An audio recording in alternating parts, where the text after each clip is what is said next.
GLXY stock analysis, GLXY stock prediction. This is for Tuesday and onwards. Am I buying? I'm covering all that in the short 1 minute video, so watch till the end. Especially looking at Galaxy Digital with $21.89 level. Honestly, I'm looking to take advantage of it. You know, not that I'm randomly going to start buying or anything, but when I say this, I mean I'm the only person in this space that done 42,000 videos over 5 years and documented everything. And after the second shift, I think from now, not that I think, it's game on for me.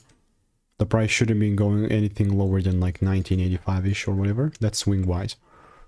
And I will keep it at that. Am I going to hopefully kind of look to buy if there's like a lower time frame thing? Yeah, sure. If it makes sense though, you know, like randomly buying would not be happening. So GLXY, let's pop up here. Two results, very sick. Yeah, other than that, like I'm really not forcing anything. So we'll keep you updated. If you want to learn the knowledge that's taken me 5 years to learn, it's taken me 5 to 10K per month. Click the first link in the description, get the risk-free resources.